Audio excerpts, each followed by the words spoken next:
پریشان ہو کس وجہ سے؟ سے کوئی حل بتاؤ، پریشانی کیسے دور ہوگی؟ اگر ذہن میں کفر کے خیالات آتے ہوں تو کیا کریں؟ السلام علیکم ورحمۃ اللہ وبرکاتہ۔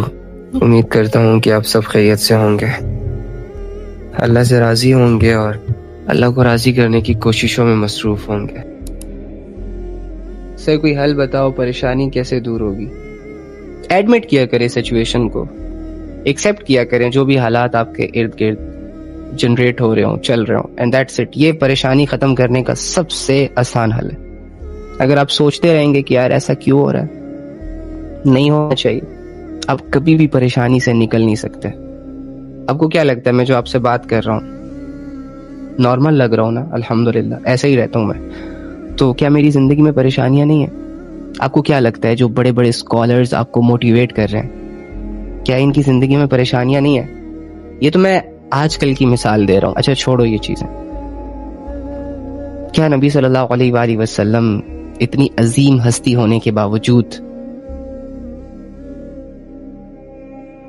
جس کی دعائیں کبھی رد نہیں ہوتی، جس کے لیے کائنات بنی، جو اللہ کی نظروں میں بہت محبوب انسان ہے، کیا ان کی زندگیوں میں پریشانیاں نہیں تھی؟ تو لیکن انہوں نے پریشانیوں کو لفٹ نہیں کروائی۔ اللہ رب العزت کے ہر فیصلے کے سامنے اپنی میں کو نہیں رکھا، ٹھیک ہے؟ مطلب کہ ایسا کیوں ہو رہا ہے میرے ساتھ، ہر بار صبر کیا، ہر بار اللہ کی طرف سے آئے ہوئے حالات، بنے ہوئے حالات پر الحمدللہ کا۔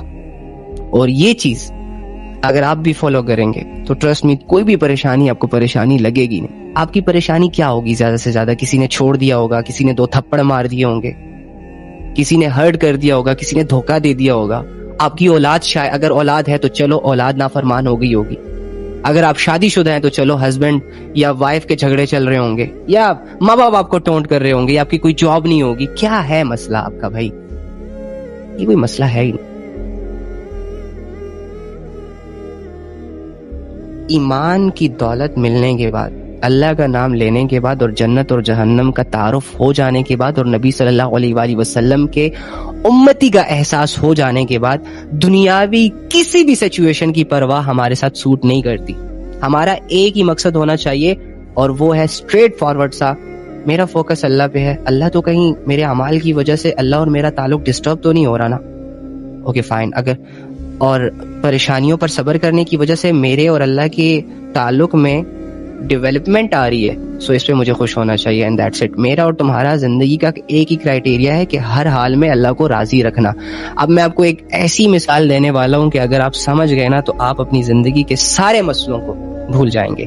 بلکہ یہ جو آپ حالات کی عبادت کر رہے ہیں نا، کہ جب حالات ٹھیک ہے تو آپ بھی خوش ہیں، حالات خراب ہو گئے تو آپ بھی پریشان ہو گئے، آپ ان عبادتوں کو ہی چھوڑ دیں گے اگر آپ کو تھوڑا سا سمجھ آ گیا۔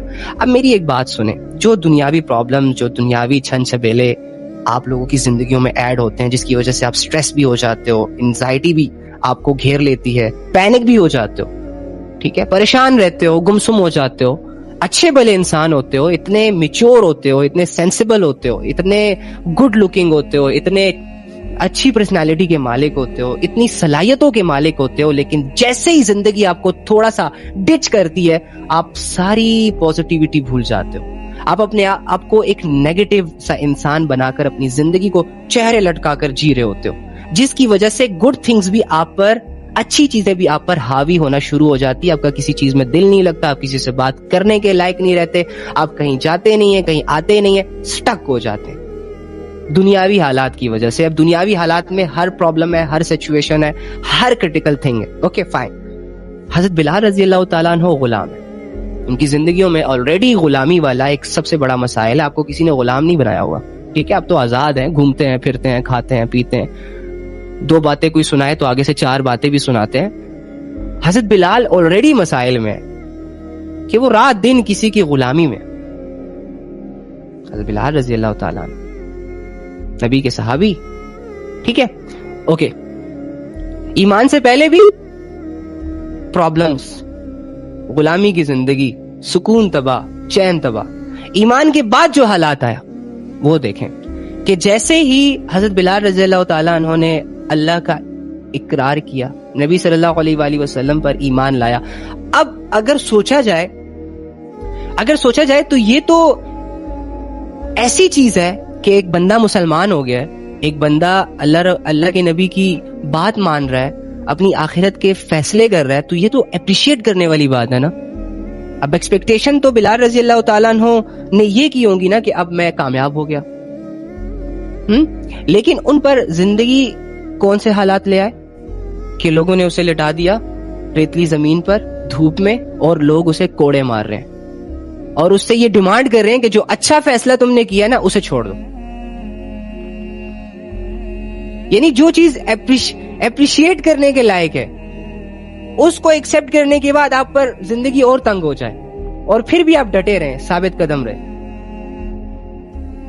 یہی تو ایمان ہے, یہی تو ایمان کا لٹمس ٹیسٹ ہے, یہی تو ثبوت ہے اللہ والوں کا, اللہ کی محبت کا, کہ حالات جیسے بھی ہو اللہ تیرا میرا تعلق ڈسٹرب نہیں کرے گا کوئی.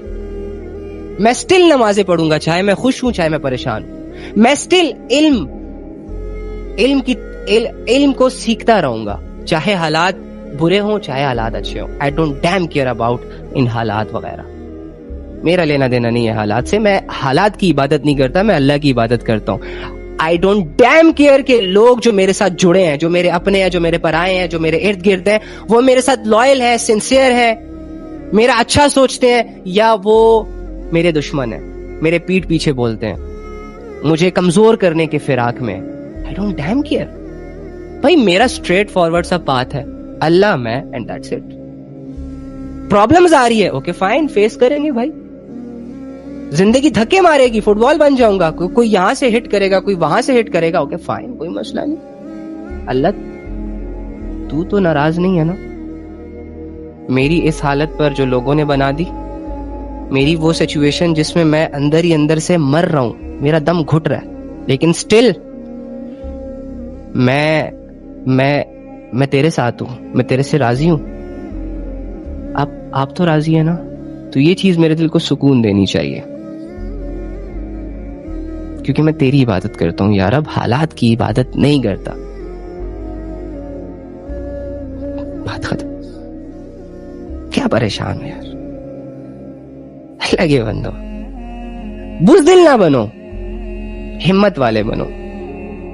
بزدل آدمی اللہ کی بات نہیں کر سکتا, بزدل آدمی زندگی کا سفر آگے نہیں کر سکتا, بزدل آدمی اسلام کی دعوت نہیں دے سکتا, بزدل آدمی اپنی زندگی کی جنگوں سے ہار جاتا ہے, بزدل آدمی 2-4 مسئلوں کے نیچے دب جاتا ہے اور غائب ہو جاتا ہے, جیتے جی مر جاتا ہے. میچور بنے, غموں کو سینے سے لگانا سیکھیں, دردوں کے گلے شکوے لوگوں سے نہیں بلکہ اللہ سے کیا کریں, بڑی بڑی بلاؤں کو ویلکم کیا کریں. یار اپنی زندگی کی ہر سچویشن میں نا اپنے اللہ کو ساتھ لو اور للکار اس دنیا کو کہ آؤ گرا کے دکھاؤ, آؤ ہرٹ کر کے دکھاؤ. اس دل میں اللہ بس چکا ہے, اب اس دل کو توڑ کے دکھاؤ. اس جسم کے اندر چھپی روح کو اللہ سمجھ آ گیا, اب چوٹ پہنچا دکھاؤ. ارے تم لوگوں, اور نہ ہمارے اندر ہمت ہوگی کہ ہم دوبارہ اٹھ کر آگے کا سفر کر سکیں. سو اللہ از مور امپورٹنٹ, مور امپورٹنٹ. اگر ذہن میں کفر کے خیالات آتے ہوں تو کیا کریں؟ تو دیکھ لو جیسے کافر زندگی گزار رہے ہیں, اس کو ذرا دیکھو کہ مطلب اگر تم کفر کی پلاننگ کر رہے ہو کہ میں نے لیٹ سپوز کر نہیں رہے, اللہ بچائے سب کو, اللہ تو بچائے, استغفر اللہ. کفر تو ایک اتنی گندی چیز ہے, اتنی irrelevant اور اتنی بدبودار چیز ہے کہ آپ امیجن بھی نہیں کر سکتے کفر. اینی ہاؤ جس کے دل میں کفر ہوتا ہے نا اور وہ اس کی مرضی سے ہوتا ہے, اس کے ساتھ بیٹھ کر بھی آپ لوگ تنگ ہو جاؤ گے. ایک عجیب سی چیز ہوتی ہے جو وہ لے کر چل رہا ہوتا ہے, جس میں اسے کامیابی نظر آ رہی ہوتی ہے. تو اینی ہاؤ, تو دیکھو نا کفار کی زندگی تو دیکھو, کفار کے کلچرز کو سامنے رکھو, کفار جن کی عبادت کرتے ہیں وہ ذرا دیکھ لو، بتوں کے سامنے جھکتے ہیں، ان کی شادیوں کے رواج دیکھ لو، اور ان کا ٹاکنگ سٹائل دیکھ لو، ان کی سوچ دیکھ لو کہ وہ کتنی ہے. وہ بس بھیڑ بکریوں کی طرح صبح جاتے ہیں، کماتے ہیں اور واپس آتے ہیں اور سو جاتے ہیں. ٹھیک ہے، تو یہ ان کی سمپل سی جانوروں والی زندگی ہوتی ہے. تو جس کفر کے وسوسے مجھے آ رہے ہیں، اس کا مطلب یہ ہے کہ مجھے اس کفر کو ایکسپٹ کرنے کی طرف لے جایا جا رہا ہے، موٹیویٹ کیا جا رہا ہے. تو بھائی کفر میں تو وہ اٹریکشن ہے ہی نہیں. کفر تو ایک بری چیز ہے، ایک اللہ کی نافرمانی ہے، تو وہ مجھے کیسے اٹریکٹ کرے گی؟ اور لیٹ سپوز میں اٹریکٹ ہو بھی گیا، چلو میں اللہ نہ کرے ٹھیک ہے، لیٹ سپوز میں کفر کی طرف چلا بھی گیا تو میں کیا کروں گا؟ مطلب ابھی تو میں اسلام میں ہوں نا، تو میں 5 وقت کی نماز پڑھ رہا ہوں، لیٹ سپوز میں اچھے اخلاق سے رہ رہا ہوں، مجھے حلال حرام ساری چیزوں کو سامنے رکھ کر اپنی زندگی گزارنی پڑتی ہے، مجھے اللہ کی عبادت کرنی پڑتی ہے، مجھے حرام اور حلال فوڈ میں ڈفرنس کرنا پڑتا ہے، مجھے دوسروں کے حقوق کے لیے بولنا ہوتا ہے، مجھے صبر کرنا ہوتا ہے. جب میں زیادہ پریشان ہو جاتا ہوں، جب دنیا مجھے ستانے میں اینڈ لیول کر دیتی ہے، جب دنیا مجھے ٹھوکر مارتی ہے، جب میرا کوئی نہیں ہوتا، تو چلو میرے پاس یہ آپشن ہے کہ میں اللہ کے پاس چلا جاتا ہوں، اللہ سے دکھ درد شیئر کر لیتا ہوں. لیکن اگر میں کفر کی طرف چلا گیا تو میرے پاس کیا اپرچونٹیز ہیں؟ میں کیا کروں گا؟ مجھے کیا کرنا پڑے گا؟ کس کی عبادت؟ اور میرا کانسیپٹ کیا ہوگا زندگی گزارنے کا؟ تو دیکھیں، زندگی گزارنے کا جو کانسیپٹ اسلام نے دیا ہے وہ کسی اور مذہب نے نہیں دیا بھائی، یہی سچا مذہب ہے. کفر تو 2-4 کتابوں کا دین ہے جو انسان نے لکھا ہے. بس اس بت کی پوجا کرو، اس پتھر کی پوجا کرو، تمہیں یہ ملے گا، اس کی پوجا کرو یہ ملے گا، ندی گنگا میں غوطے ڈبوکیاں لگاؤ تمہیں یہ ملے گا. all these all. اللہ ان پر رحم کرے. ہمارا اسلام تو کتنا کلیئر ہے، الحمدللہ. وضو کرو، اللہ کے سامنے کھڑے ہو جاؤ. جنت کا کانسیپٹ اسلام نے دیا. اسلام نے جنت کی طرف جانے والے راستوں کو کتنی کلیئرٹی کے ساتھ بیان کیا ہے. اور آپ خود ہی سوچیں، میں آپ کو ایک بات بتاتا ہوں، انما المؤمنون الذين اذا ذكر الله وجلت قلوبهم واذا تليت عليهم آیاته زادتهم ایمانا. واللہ میں محبت کرتا ہوں اس آیت سے. اللہ فرما رہے ہیں کہ مومنین لوگ وہ ہیں، اللہ کو ماننے والے وہ لوگ ہیں جن کے سامنے جب اللہ کی بات ہوتی ہے تو ان کے دل ڈر جاتے ہیں، اور جب قرآن کی آیتیں ان پر پیش کی جاتی ہیں تو ان کے ایمان لیول بڑھ جاتے ہیں. اور آپ کو پتہ ہے انسان کا جو ایمان لیول بڑھتا ہے نا، تو یہ کمفرٹ ہو جاتا ہے، سیٹسفائیڈ ہو جاتا ہے. ایمان ایک ایسی چیز ہے کہ یہ جتنا بڑھتا جاتا ہے انسان کی زندگی سیٹسفائیڈ ہوتی جاتی ہے. تو اسلام نے تو ہمیں سیٹسفائیڈ ہونے کا ایک ذریعہ بھی بتا دیا. اگر میں کسی اور مذہب میں ہوں، اگر میں غیر اللہ کے ساتھ جڑا ہوا ہوں، اس کی عبادتیں کر رہا ہوں، تو میرے پاس کیا ہوگا؟ کیونکہ ایمان تو اسلام کا حصہ ہے نا،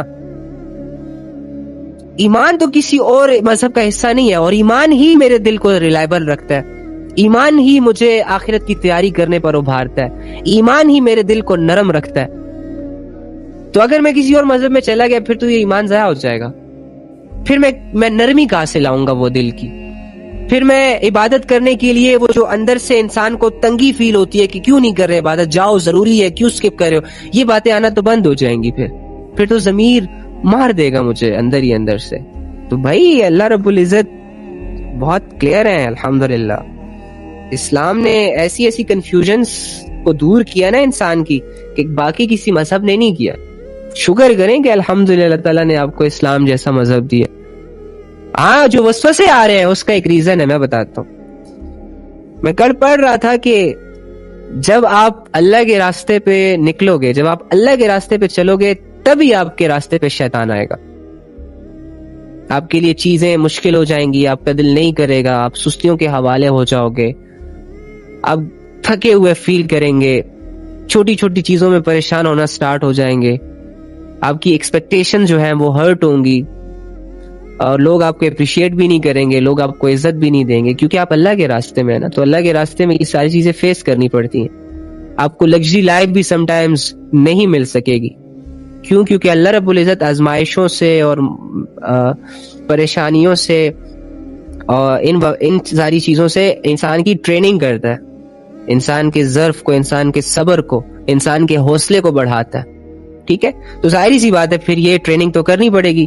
ایک باڈی بلڈر جب باڈی بناتا ہے تو وہ ویٹ اٹھاتا ہے, اور ویٹ اٹھاتے وہ اچھا خاصا درد بھی محسوس کرتا ہے, برداشت کرتا ہے, بہت محنت کرتا ہے, تبھی جا کے اس کی باڈی بنتی ہے. ایک فوجی اگر وہ بارڈر پہ لڑنے جا رہا ہے تو ہم جیسے عام لوگوں کو بندوقیں ہاتھ میں دے کر تو بارڈر پہ نہیں بھیج دیا جائے گا نا, اس کی ٹریننگ ہوگی, کیونکہ خاص لوگ ہیں, ہم تو عام لوگ ہیں, ہمارا کیا لینا دینا بارڈر سے اور آرمی کی ٹریننگ سے. لیکن چونکہ وہ آرمی جوائن کر چکے ہیں, اب ان کو ٹریننگ دی جائے گی. صبح فجر سے پہلے انہیں اٹھایا جائے گا, انہیں دوڑ لگوائی جائے گی, انہیں پش اپس کروائے جائیں گے. ٹھیک ہے, اب یہ ساری چیزیں جب وہ کر رہا ہوتا ہے اسے بھی ناگوار گزرتا ہے. کتنے ایسے فوجی ہیں جو بھاگ جاتے ہیں ٹریننگ سے کہ ہم نے نہیں کرنی, لیکن جو ڈٹے رہتے ہیں منزل تک وہی پہنچتے ہیں, نشان حیدر انہی کو ملتے ہیں. تو اسی طرح ہم جو مسلمان ہوتے ہیں نا, جو اللہ کے راستے میں آگے چل رہا ہوتا ہے, تو ٹریننگ اسی کی ہوتی ہے. اللہ وہ ہو, ایک حدیث یاد آ گئی نا کہ اللہ جب کسی سے بھلائی کا ارادہ کرتا ہے نا تو وہ اسے مصیبتوں اور مشکلوں کے حوالے کر دیتا ہے. یعنی جو پریشانیاں آپ کو پریشان کر رہی ہیں, جو مسئلے آپ کو مسئلے لگ رہے ہیں اور آپ کو ڈرایا جا رہا ہے ان مسئلوں سے, اور جس کی وجہ سے آپ جینا بھول گئے, وہ چیزیں اللہ کی نظروں میں آپ کے لیے ایک تحفہ ہے, ایک گفٹ ہے, ایک کمفرٹ زون ہے. اگر آپ سوچیں, اگر آپ تھوڑا سا مٹیریلسٹک سوچ کو ہٹ کر اسپرچل سوچ کو سامنے رکھیں, تب آپ کو یہ چیزیں سمجھ آئیں گی. ٹھیک ہے, تو اینی ہاؤ سب ٹھیک ہے یار, کیوں کنفیوز رہتے ہو ایویں, زندگی ضائع ہو جائے گی ایسے تو بہت زیادہ, آلریڈی ہو بھی رہی ہے. ٹھیک ہے, کیا علی بھائی, کیا اللہ اس سے بدلہ لے گا جس نے ہمیں درد دیا, جس نے دھوکہ دیا؟ ہم رو رہے ہیں اور دھوکے باز کیوں خوش ہے, اللہ تعالیٰ نے مجھے کیوں درد دیا؟ ادریس, واو.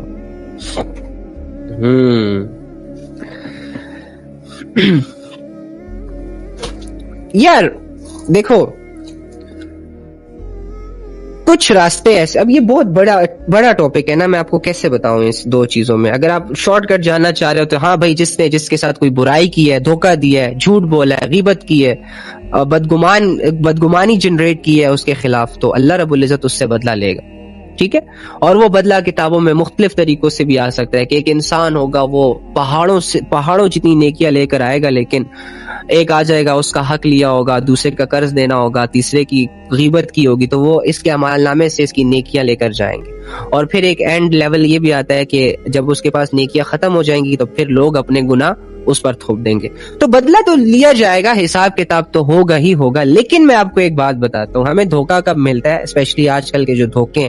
اگر تو آپ معصوم ہیں, آپ لاچار ہیں, آپ نے اللہ کی حدودوں کی خلاف ورزی نہیں کی, آپ بالکل سنسیئر تھے, لائل تھے, اور پھر ایویں کوئی اٹھ کر کسی نے اپنے مقصد کو سامنے رکھا, کسی نے اپنے مفاد کو سامنے رکھا اور تمہیں دھوکہ دے دیا, تو واقعی یہ ایک جرم ہے, اور تم پر ظلم کیا گیا ہے, اور تم ایک مظلوم ہو. اور اس کا ریوارڈ یہ ہے کہ مظلوم کی دعا اللہ فوراً سنتا ہے. تو تمہیں ایک یہ اپرچونٹی بھی تو ملی نا اس ظلم کے بدلے. اور دوسری چیز یہ کہ دیکھو, اگر تو تمہاری بھی کوئی غلطی ہے, اگر تم یعنی کہ جیسے کہ آج کل ہم دھوکہ دے رہے ہیں, جیسے کہ کسی سے عشق اور مشوقی میں انوالو ہو جاتے ہیں یا کسی محبت میں انوالو ہو جاتے ہیں, پھر جب وہ چھوڑ دیتے ہیں یا چلے جاتے ہیں, ان کے افیئرز کا پتہ چلتا ہے, تو ہم کہتے ہیں اس نے ہم سے دھوکہ کیا. اگر یہ والا سسٹم ہے نا, تو بھائی اس میں ہم دونوں پارٹیاں جو ہے نا وہ برابر کی ملوث ہوتی ہیں. تو یہ دھوکے ووکے نہیں ہوتے, اس کا چھوڑنا اور اس کا جدا ہونا ہی اللہ کی رحمت ہوتی ہے کہ شکر ہے کسی کی وجہ سے تو اس عذاب سے جان چھوٹی, ورنہ یہ گناہ تو اسٹل چلتا رہتا. تو ایسے والے جو دھوکے ہوتے ہیں نا, وہ کوئی دھوکے ووکے نہیں ہوتے, تو اس کو ہم نے ویسے ہی دھوکوں کا نام دیا ہوا ہے. ٹھیک ہے, تو وہ ہم خود ہی کرتے ہیں ساری چیزیں. پہلے ایک دوسرے کو میٹھی میٹھی باتوں کی عادت ڈلواتے ہیں, پھر ایک سنسیئر ہو جاتا ہے, دوسرا صرف مطلبی رہ جاتا ہے. تو یہ ایک ایسا سٹف ہے کہ اس پہ بات ہی نہیں کرنی چاہیے, دفع کریں, یہ ایک irrelevant چیز ہے. تو یہ والے دھوکے نہیں. ہاں البتہ اگر آپ کا مال لوٹا ہے, آپ کو کسی نے جانی نقصان دیا, تو انشاءاللہ اس سے بدلہ لیا جائے گا. کیوں نہیں لیا جائے گا, چھوڑا تو نہیں جائے گا. یہاں آپ نہیں بدلہ لے سکتے, اور آخرت میں بھی اگر بدلہ نہ لینے کا کوئی سسٹم نہ ہوا تو پھر تو یہ عجیب ہو جائے گا نا معاملہ. کیا تمہاری پریشانی کی وجہ اس لیے ہے کہ تمہاری بہن کو طلاق ہو گئی، یا تم خود ایک لڑکی ہو تو تمہیں طلاق ہو گئی؟ ہمارے نبی صلی اللہ علیہ وآلہ وسلم کی بیٹیوں کو بھرے مجمع میں ان کے چچا کے بیٹوں نے طلاق دی تھی. پریشان ہو، گھر میں کھانے کو کچھ نہیں ہے. ہمارے نبی صلی اللہ علیہ وآلہ وسلم کے گھر میں 3 مہینے تک کچھ بھی نہیں ہوتا تھا. پریشان ہو، کیا تمہاری پریشانی کی وجہ جاب کا نہ ہونا ہے؟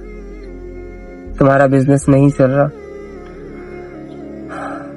ایک جنگ کے دوران ایک صحابی آتے ہیں اور ہمارے نبی صلی اللہ علیہ وآلہ وسلم سے شکایت کرتے ہیں اور کہتے ہیں کہ یا رسول اللہ، بھوک کی وجہ سے یہ حال ہے کہ ہم نے اپنے پیٹ پر پتھر باندھے ہوئے. ہمارے نبی صلی اللہ علیہ وآلہ وسلم اپنے جسم مبارک سے کپڑا اٹھاتے ہیں اور ان کو دکھاتے ہیں. ان سے کہتے ہیں کہ آپ نے 1 پتھر باندھا ہے تو میں نے 2 پتھر باندھے. پھر بھی پریشان ہو، پھر بھی زندگی سے گلے شکوے ہیں تمہیں، پھر بھی اپنے مسائل تمہیں بہت بڑے لگتے ہیں، ناانصافی کر رہے ہو. ایک شخص جو اللہ کا پیغام دنیا بھر میں پہنچانے کے لیے دنیا میں آیا، آزمائشوں نے اس کو گھیرا، بھوک نے اس کو گھیرا، لوگوں نے اس کو پتھر مارے، پھر بھی اس نے کبھی کوئی شکایت نہیں کی. اپنے اوپر ہر آنے والی حالت پر صبر کیا، اچھی حالت پر شکر کیا، بری حالت پر صبر کیا. آفرز آئیں نان مسلمز کی طرف سے کہ چھوڑ دو یہ کام، یہ اللہ کی طرف بلانا، لے لو بادشاہت، جس لڑکی سے چاہے شادی کر لو. ٹھکرا دی. اللہ کی طرف سے آفر آئی کہ نبی، اگر آپ ہم سے یہ کہہ دیں کہ یہ احد کا پہاڑ ہمارے لیے سونے کا بنا دیا جائے تو ہم اس کو آپ کے لیے سونے کا بنا دیں گے اور پھر آپ کے ساتھ چلا بھی دیں گے. ہمارے نبی نے فرمایا نہیں اللہ، میں تو اس حال میں رہنا پسند کروں گا کہ ایک دن پیٹ بھر کر کھانا کھاؤں تو تیرا شکر ادا کروں، اور دوسرے دن بھوکا رہوں تاکہ تیرے سامنے عاجزی کر سکوں. دونوں جہانوں کے سردار جو لائف سٹائل گزار کر گئے تھے، اللہ تعالیٰ نے آپ کو اس سے اچھی زندگی دی، پھر بھی گلے شکوے ہیں، پھر بھی ہائے ہائے ہے آپ کے گھروں میں، پھر بھی ناخوش ہو، سٹریس میں ہو دنیا کی چیزیں نہ ہونے کی وجہ سے. یاد رکھنا یہ دنیا کی حقیقت صرف اس کے سوا کچھ بھی نہیں ہے جو میرے اللہ نے بتا دی آپ کو. یہ دنیا کی زندگی دھوکے کے سوا کچھ بھی نہیں ہے. تمہارے پاس وقتی چیزیں آ جائیں گی، پیسے بھی آ جائیں گے، دولت بھی آ جائے گی، گاڑی بھی آ جائے گی، اور ایک اچھی بیوی بھی آ جائے گی، لیکن اس کی حقیقت کتنی ہے اور اس سے تم فائدہ کتنا اٹھا سکو گے؟ 100 سال، 200 سال، 100 سال بعد مر جاؤ گے، تمہاری ساری محنت تباہ ہو جائے گی. دنیا کے لیے مانگی گئی تمہاری وہ دعائیں جو اللہ تعالیٰ نے پوری کر دی. دنیا کی ہر چیز سے فائدہ اٹھا لو گے 100 سال تک، لیکن 100 سالوں کے بعد وہ چیزیں یہاں ہوں گی اور تم کہیں اور ہوں گے. چھوڑو یار یہ دنیا کی فکریں، دنیا کی ٹینشن گزر جاتی ہے یار. لنگڑے لولے پہ زندگی گزر جاتی ہے، مر جاتا ہے، اپنے رب کے پاس چلا جاتا ہے. تم پہ بھی گزر جائے گی. کیوں ٹینشن لیتے ہو؟ کیوں سٹریس میں مبتلا ہو؟ اتنا بڑا رب ہے تمہارے پاس چاہنے کے لیے، محبت کرنے کے لیے، تمہیں اور کیا چاہیے؟ جن کے پاس دنیا ہے اور ان کے پاس اللہ نہیں ہے، کیا خیال ہے تمہارا ان لوگوں کے بارے میں؟